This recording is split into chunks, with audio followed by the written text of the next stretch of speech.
In Fusion, sketches are the underlying geometry that support the creation of 3D solid, surface, and T-spline bodies in your design. To access the sketch environment, in the Solid toolbar, Create Group. Click Create Sketch. On the canvas, select the initial plane or face to begin the sketch on. In this example, the XZ plane is selected, and the environment automatically aligns to this plane. You can disable this in the Design Preferences by deselecting the Auto Look at Sketch checkbox. Back in the sketch environment, notice that you now see the Sketch toolbar, indicated by the currently active Sketch tab. From here, you have access to sketching features and tools that follow a typical sketching workflow. First, you create your base outline shape before modifying it until finally constraining it.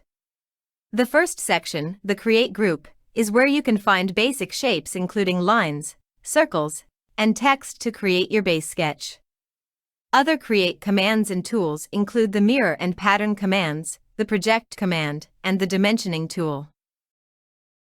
Once you have a base sketch in place, you can use the tools in the Modify group, such as Fillet, Trim, or Offset. Then, use the tools in the Constraints group to maintain complete control over your design and avoid unwanted errors. The Sketch palette also offers additional sketch tools to help with your workflow. After this quick run-through of the sketching UI, you are ready to create some basic shapes. Start by creating a simple line. In the Sketch toolbar, Create Group, click the Line command. You can also press the keyboard shortcut L for line. Press S to search for a command, or right-click the canvas to access the command from the marking menu. Once the command has been selected, you are prompted to place the first point. You can place the first point anywhere on the canvas. Here, use the origin as your starting point by hovering near to it, waiting for it to snap, then clicking to place. Once placed, drag this line away from the origin. You can see a preview of the line, as well as two dialog boxes that let you define the length and angle, if already known. Also, if you drag this line to the X or Z axis, it snaps to the respective axis. Both dialog boxes and automatic snapping provide quick ways to apply constraints and dimensions to your sketch. Create a line that does not snap to the horizontal or vertical at any length and angle by clicking once you have your position. After you place a second point, you can drag the line out to continue and create more lines. Notice how you can also snap to other sketch features, such as a midpoint, or by creating a perpendicular line. To leave this as a single line for now, click the green check mark to confirm. You are still in the Create Line mode. To end it, press Escape or Enter on your keyboard. At the moment, this sketch is not fully defined, meaning you can move it around and change its length simply by dragging its end point. As you snapped to and selected the origin for the starting position, an automatic constraint was placed, meaning this start point is locked in place. As such, you cannot move it as you have just done with the end point. Click this start point to see the relative constraint symbol. If you delete this to remove the constraint, the sketched line is now free to move. To reset the constraint, simply drag the end point back to the origin, and release the mouse button after you see it snap. Continue adding features to your single line. From the Sketch toolbar, Create Group, select the Center Diameter Circle command. Hover to snap to the end point of the line, then drag out and click to create a circle. Similar to the line, you can adjust the circle diameter by clicking and dragging on the edge.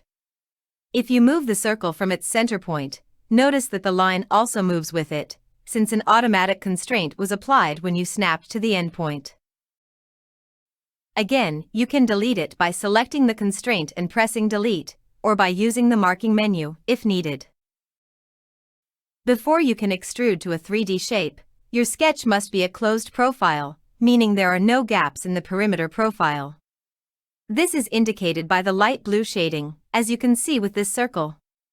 To close an open profile, such as this box drawn around the circle, click on one vertex and snap it to another. Now, you can start using some of these tools to create more complex sketches in Fusion. For example, suppose you want to design a simple camera case, but first you need to design the camera itself as a reference model. With a new design open, from the browser, right-click the top-level node and select New Component. In the New Component dialog, rename it something more appropriate, such as Camera Body. Make sure that Activate is selected and click OK. Then, click Create Sketch and select a plane to start a new sketch. Before you start sketching, think about the simplest form you can achieve for your camera sketch. In this case, a reference sketch shows that the form is split up into two basic bodies, the camera and the main body, that can form the base sketch for subsequent extrusion. In Fusion, you can extrude multiple 3D features from just one sketch, so both the main body and camera profiles can sit on one single 2D sketch profile. With these shapes in mind, in the Sketch toolbar, Create Group, click the Rectangle command and create a two-point rectangle for the main body profile.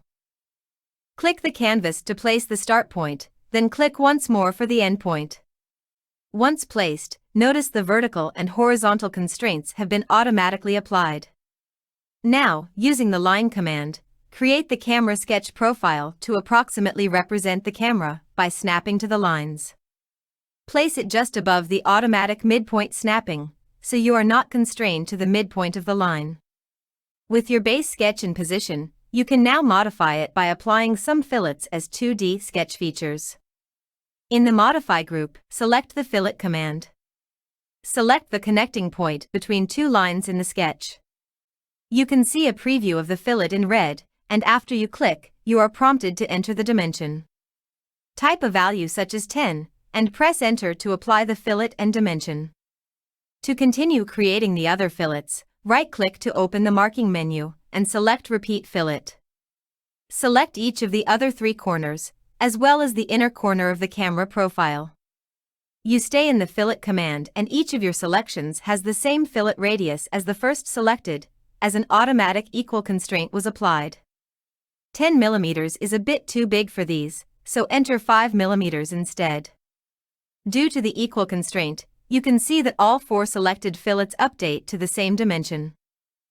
The original fillet that you created is still set at 10 mm as there is no relationship between this fillet and the other four. Double-click the dimension for the original fillet and enter 5 mm. You have two remaining fillets for the camera profile. When you repeat the Fillet command for these two, notice that some of the automatically applied constraints are now lost. Fusion cannot establish how to repair these as you have created a feature that has multiple points that it could connect to. In this case, click the Line command again and repair these gaps using automatic snapping.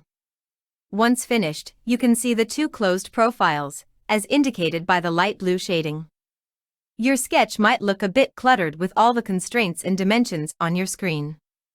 From the Sketch palette, deselect the Dimensions and Constraints checkboxes to hide these, and make your workspace a little cleaner.